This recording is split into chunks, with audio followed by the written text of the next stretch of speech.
Okay. So please, yeah, just Okay, thank you. Thank you for, it's my pleasure to come in to have a lecture here. I did last time and I really enjoyed, so thank you again for inviting me to this class. So let me start with my introduction. Here is the topics that I'm going to cover. Let me briefly introduce myself and who I am and what I'm doing. And then I'll go through some historical part of the serious games and also the current trend and the future perspectives. And my name is Toru FUJIMOTO. I'm a project assistant professor, 特任講師 at the University of Tokyo. And my research background, academic background is education technology, especially on game-based learning and online education. I studied I got a PhD at Pennsylvania State University in the United States. And so I'm working on several projects on game-based learning. I started since 2003 or so. And I published several books on serious games and gamification recently. This is my early research work I conducted. This is a game called A Tale in the Desert, which is a massively multiplayer online game, MMORPG type of game. And then this is, I conducted a research on the user community, player community of this game. This game is a non-violent, very peaceful game. And then if you design a game without violence or action type of thing, then I was interested in how the user interact with each other without such kind of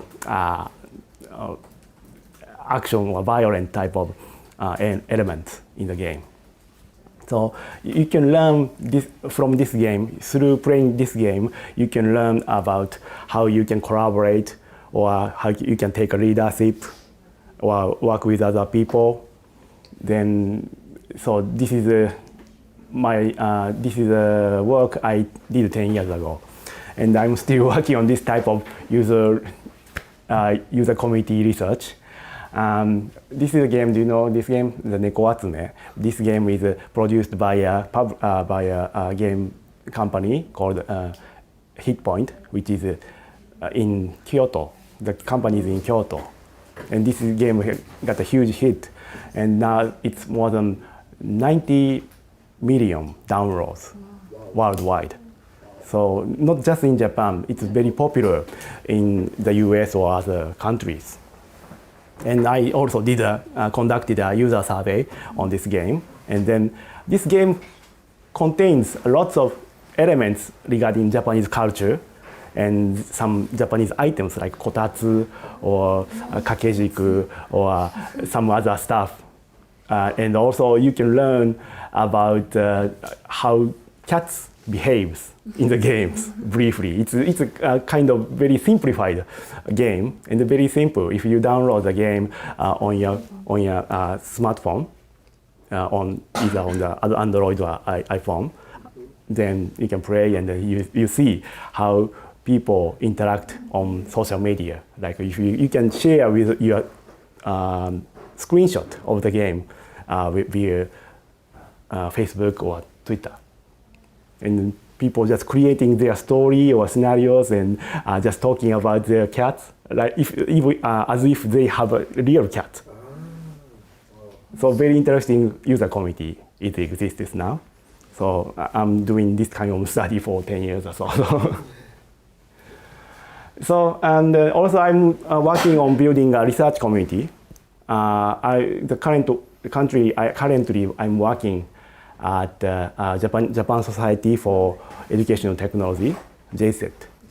JSET have a special interest group on game-based learning and online education.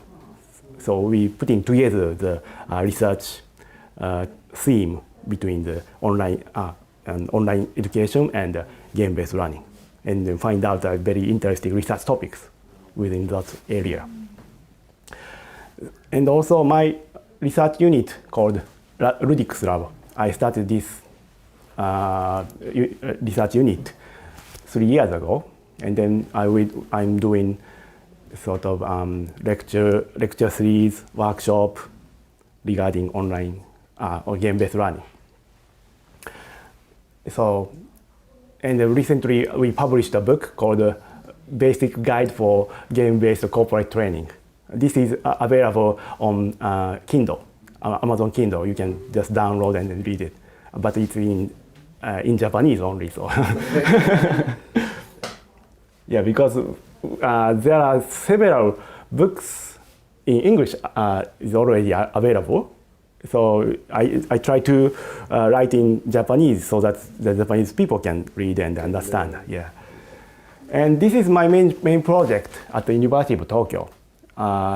Aside from game-based learning research, I'm working on MOOCs, massive open online courses at the University of Tokyo. University of Tokyo offering MOOCs on Coursera and edX. Kyoto University is offering MOOCs on edX. That you know maybe, and then the courses are really great. And at the University of Tokyo, I'm working on planning and then producing and operating those courses, working with those great instructors. We produce 8 courses already, and in different type of topics, research topics. So I just briefly show you what kind of courses are already produced from our university. Okay, so this is what I'm doing at the University of Tokyo. This course we just released last month, in September.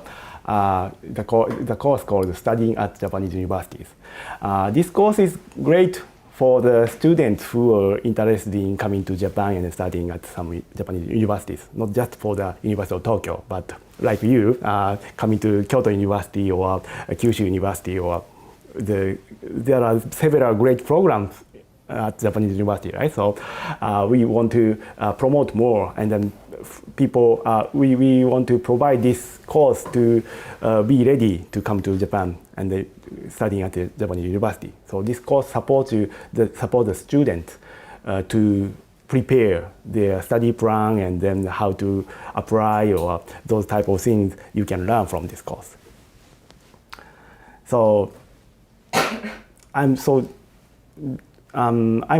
quite interested in providing the learning opportunities online, and so you can.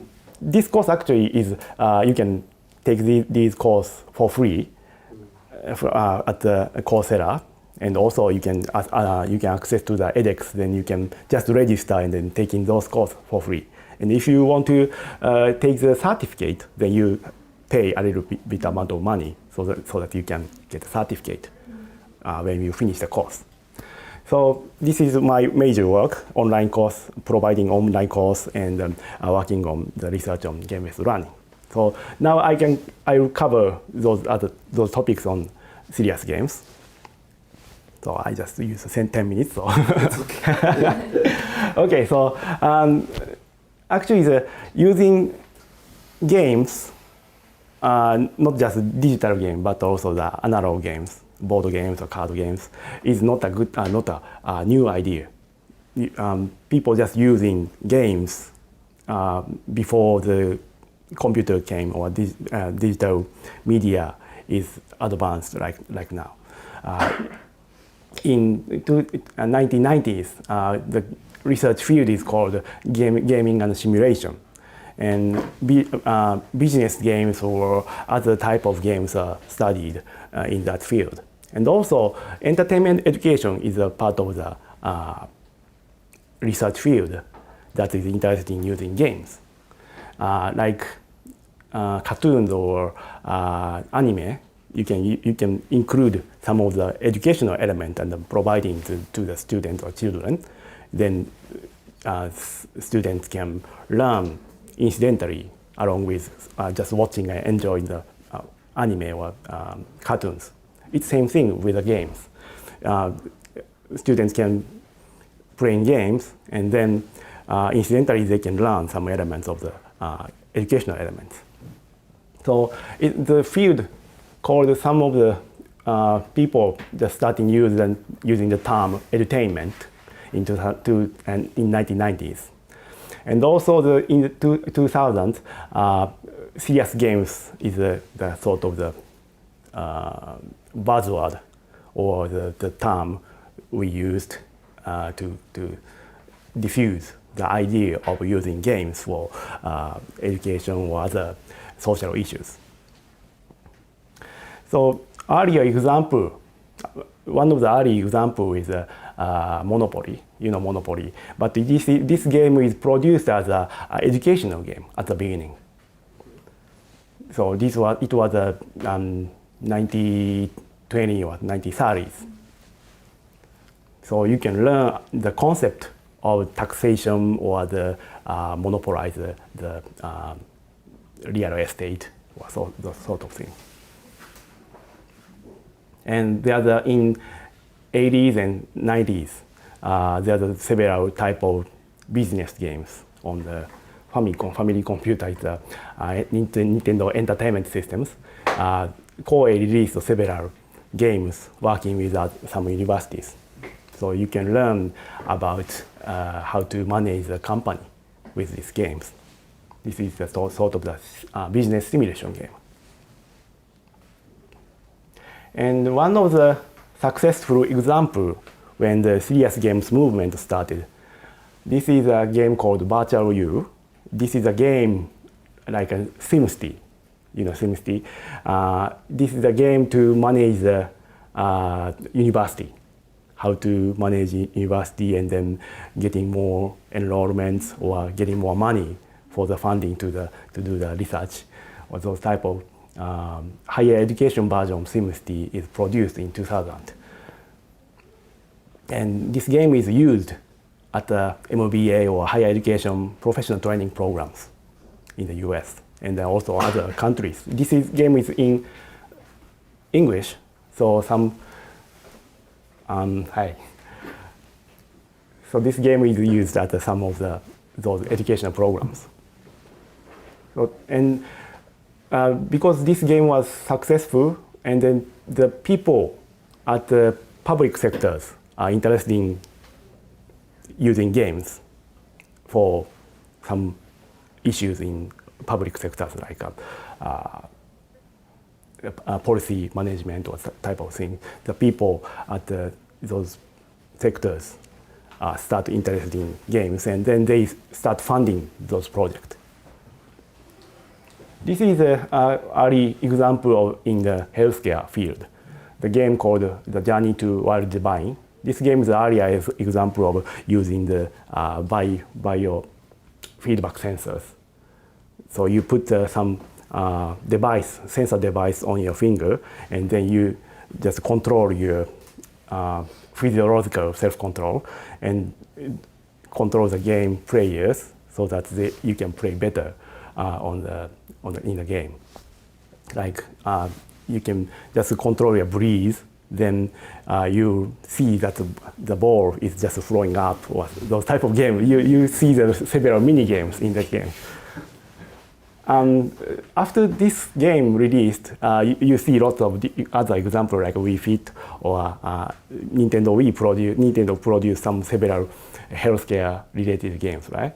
But this is one of the early examples. And now you see lots of several other games using sensors, right? And now the smartwatch is a good device to use for this kind of game. And this is also an example of the public project using games. Dance Dance Revolution is a music game, and state of West Virginia in the U.S. they implemented the Dance Dance Revolution in the public schools. And this is a joint research project among the government, university, and the insurance association, and game publisher, and the stores. So they collaborated together to do this type of project. So there are several educational programs using Dance Dance Revolution is designed and then implemented in the school environment. Like it was in the classroom, and then that was a part of the after-school activity. And then they also created a lesson plan for the physical education as well. So it was 5-year project, and then they got a very good research outcomes. Okay, so this is the environment, the context in Japan. In 2002, do you know the game no kyofu? It's translated in the terror of the game brain is released in 2002, and 10 years after, the same publisher actually published a game, the book called "Game ni sureba umaku iku," which is translated as "Make it a game and you'll be fine," those type of thing. And so this is after the movement of gamification started. So the movement of gamification influenced the people's public acceptance of games. People just scared about the video game by the video games because it's children so engaged in playing and taking too much time. But nowadays, people understand that a game could be used to control or to help the students to do the better behavior. So the public acceptance is changing now in 10 years. And still it's changing, but still there's some negative people still exist. So it's not totally changed, and then everyone is not welcome to use the games as a tool to changing the social for the social problem solving. So that was a brief overview. Then now I can explain. I'll explain that about the current trends of serious games. So here's some topics about current trends. First one is this field is established as an emerging research field. So also it's becoming a social layer to engage people. And then now the people are interested in how you can evaluate or how you can measure the outcome of using games. And that type of research is going on right now. So in 2000, we have, in these 10 years, we got a lot of research articles just in the educational field. This is a number of peer-reviewed articles just in the education database, one of the education database. If you count other research field, then the number is more actually, but only if you look at the education field, the number is increasing. And if you go look at some publishers on academic articles, this is one of the examples that the publisher of IGI Global, they produce several books on handbooks or research paper books regarding serious games and game-based learning in different type of areas. Like serious games for healthcare is one of them, and there's several other research papers already published. And also there are several conferences just focusing on game-based learning and serious games. GLS conference is hosted by the University of Wisconsin-Madison. They are doing this conference for 10 years.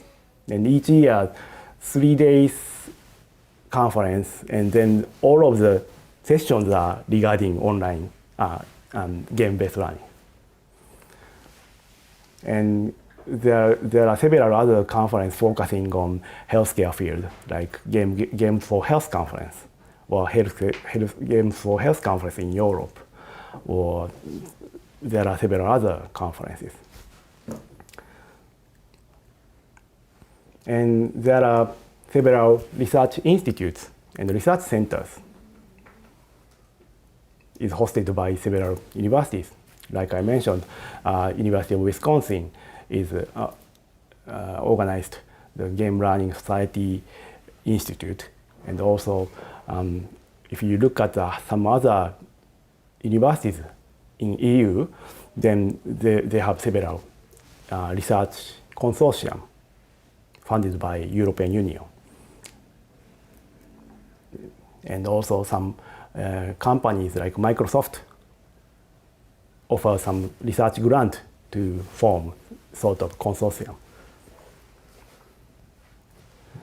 And if you look at the games for health, then you see a lot of examples already conducted in this field. They have done several researches since 2004, so it's been more than 10 years.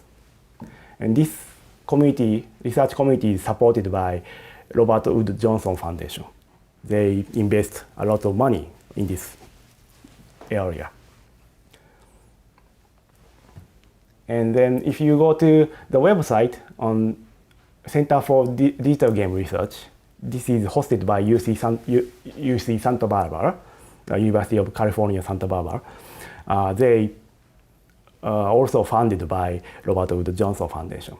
And they have a database on game-based learning for healthcare field. So if you are looking for some example, then this is the one you want to check. And research outcomes and some game examples and some lesson plans, how to use games in a classroom. There are several examples already exist, so you should check before you do on your own study. And also there's a growing field called Games for Health Europe. They are very enthusiastic now. They are well funded by European Union. Then recently they had a conference in Netherlands. So if you check on this website, then you see the program, that's what kind of research is going on right now. So this is another example that is widely implemented to help people to recover from their problem, a health problem or mental problems. This is designed by Jane McGonigal, one of the very famous game designer on doing this type of research and practice. This application is called Super Better. This is a mobile application you can use with your smartphone, and then the application supports you to recover from some sort of problem. This game provides you a lot of quests. Quest means assignment, and you can try the small piece of assignment. Then you can recover from your problem. That is the one idea of using game mechanics, into the to solve the problem, some sort of health problem or social problem.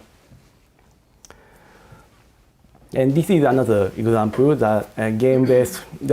So some of the game designers working together to create a new school curriculum.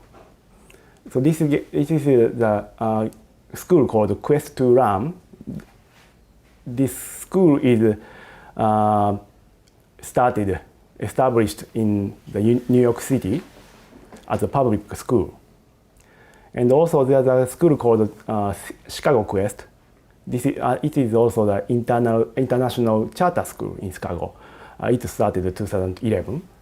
And there's a school called Playmaker School, which is established in 2012 in California. these schools are designed with a collaboration between game designers and educators, and then funded by non-profit organization. Then they created curriculum, lesson plans, and then game-based tools to learn. So this is a video I show you. This video is available in Vimeo, and then this is shows about the Playmaker School. That is this one, the third one.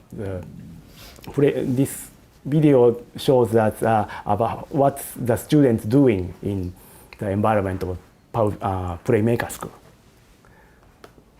Okay, so you see a lot of things are going on here, right? Then the school curriculum is totally different from the traditional school curriculum. So, and yeah, if you are well funded, then this kind of school curriculum can be implemented. And you have to work with good engineers and good game designers to do that. Not just doing the effort by the researchers or the expert in the field. It's very difficult to implement or incorporate with the idea of game design. So, and also there's other examples.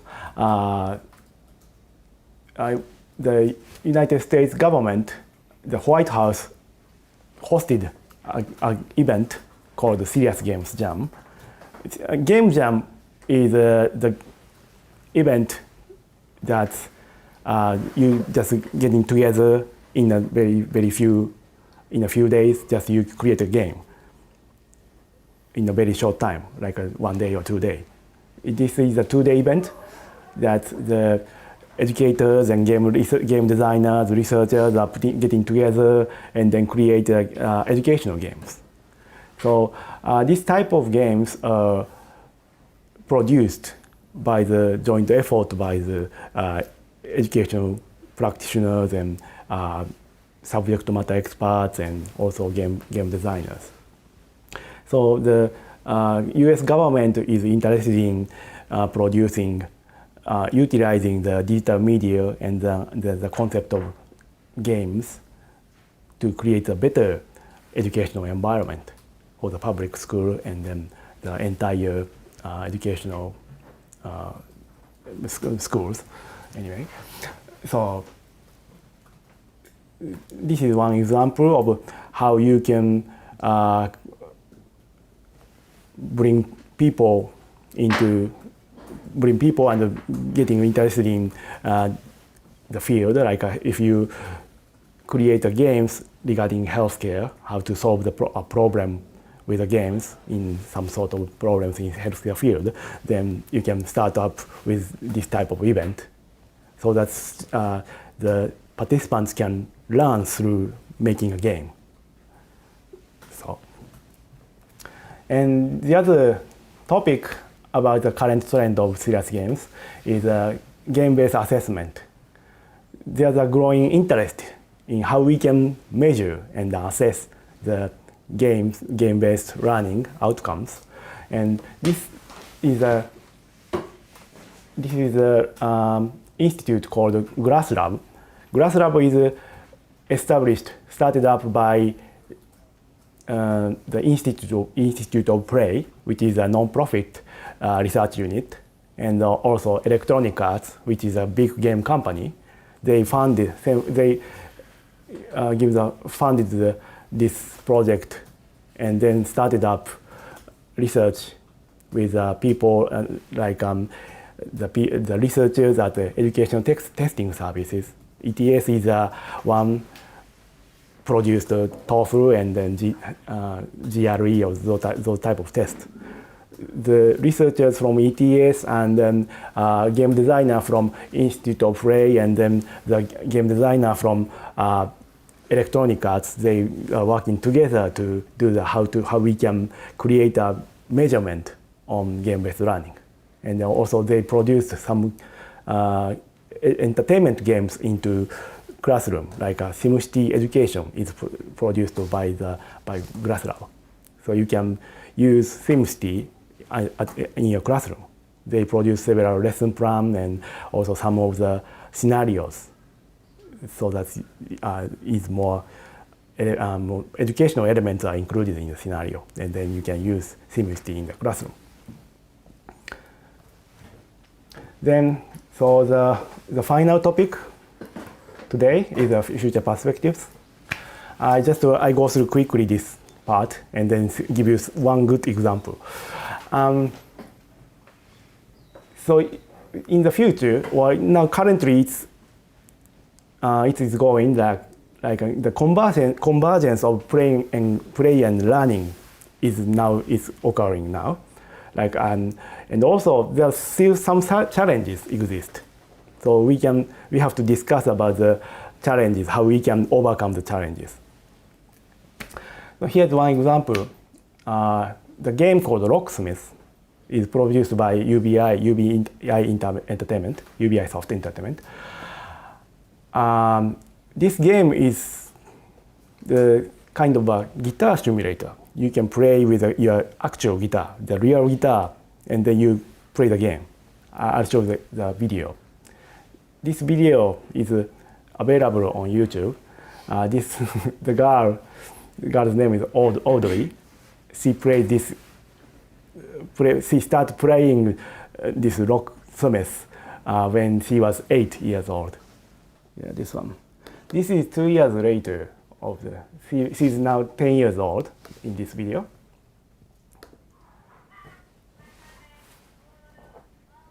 Wow. Then now you can see the recent one. Actually, not recent, but this is also the last year. So 3 years after the first one, she's now 11 years old in this video. Then she looks really professional now. Okay, so you see that she's just keep improving her skill, right? And yeah, now her father is really proud of them. Then he keeps posting their play on YouTube, so you can see the recent result if you go to YouTube and then search the Locksmith Audrey, then you can see the recent one. You see that, so now this type of technology, it's a sort of adaptive learning technology.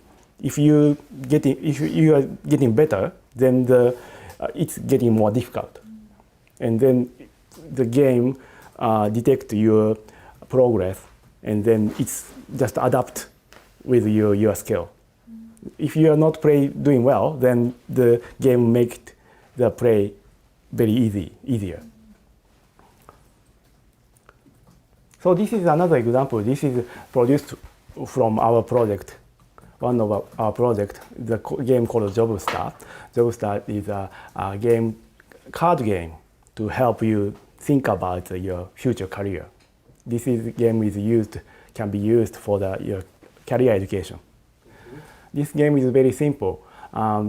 You play with several cards. You have the job card, and then think about, in this context, maturing society, and then in the industry of transportation and shipping, then what kind of job is needed in this situation. Then you think about from engineer, or you have several type of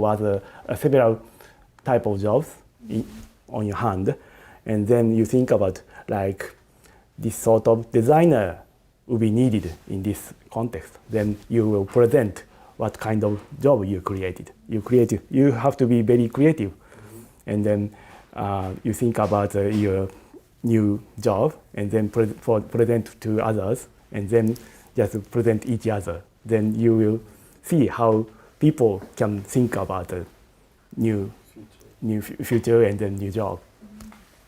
So this game, we created this game in a card game version. Now we are producing online game version. And this is the expected effect of using JobStar. We did a preliminary research, And then we found that students changing view on the playing the painful shukatsu. Shukatsu is very painful. Finding job is very painful because they have to be really think about yourself and then considering what kind of job I can do. But it's kind of painful process. But in using this game, you can just keep away from yourself, but you can think about the future and then what kind of job is interesting. Then you will find this job is interesting, then I want to do that. So you can totally change the view from the regarding the shukatsu, the job hunting. The student overview is defined. Students can overview the different type of job using game, like a designer, engineer, that is you have never think about.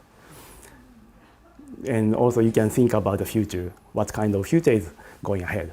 Then you find out your dream job, or you can create your own job.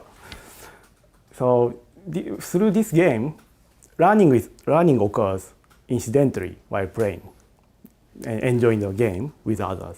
And then you can also learn in the social learning environment. Other players can come up with different idea, then you can learn from that idea, and then you can think better idea. That is the game mechanics of this game. So, but still we have several challenges in the future of serious games. The product is keep changing, and you see that there are several major advancement, major innovation of the game hardware. Then we used to play Family Computer, which is a Nintendo Entertainment System, and then it was a huge hit. And then the market totally changed. And then after that, PlayStation 1 and the Super Family Computer, and then there are several type of game hardware is released, and the market changed. So it's difficult to catching up with those type of rapid changing of technology. Now, Wii is now outdated, and then Wii U and the next one is coming from Nintendo. So we used to use Wii technology 10 years ago, but nowadays we have to use other technology to keep up with. If you want to diffuse your technology or your game, then just making a good game is not the solution. You have to think about the marketing as well. So that is very difficult. And also you have to think about the negative side of using gamification. Gamification can be used as a tool to control people or manipulate, diffuse people, deceive people, or manipulate and then doing the bad things. Producing a bad behavior is possible if you use a gamification technology. So not just providing the good technology, you have to also educate people about game literacy, how you can use wisely, or why this game is used in good way is very important. So increasing social awareness and game literacy is also important when you are working on gamification and serious games. And here's some suggestions from me. If you think about your project, then come up with a very good idea, as many as possible. Not just one good idea. It's very difficult to continue with that. So putting the good idea in your project, as many as possible. Then you can just reduce or cutting the unnecessary elements. Then you can create a good plan with the idea. And you have to think well about your context. Who is the user, and why do the players really want to play your game is also important. And when and how your game is used is also important important factor that you have to consider. And it is also important to think about a good cross point of playing and what you want them to teach, you want to learn. So you don't have to use the very expensive technology. You can just create your own card game or board game. It may work. And also, the people tend to use quiz as a solution for your game. But the quiz is just one approach of using games. So if you want to use a quiz as your one of major elements in your game project, then including some sort of surprise or the fun surprise, interesting surprise in the quiz element is very important. Not just asking some boring question is not a good idea, but providing a very good, interesting knowledge to know the interesting things is fun, and then producing entertaining elements. So it's important to produce, when you think about a quiz, then putting this very interesting knowledge is very important as well. So these are some suggestions, so we can start the discussion, but here is some reference to study further. I gave you some examples in this lecture, but also you can download some of the, this is unfortunately in Japanese, so you don't have to use that, but these are the translated versions, so you can read in English the original version of Super Better and Reality is Broken. They have the very good examples of how you can implement the game element into the actual social context. So try to read the J. McGonigal's book if you want to get more idea about game design. So that's all from me. So thank you very much.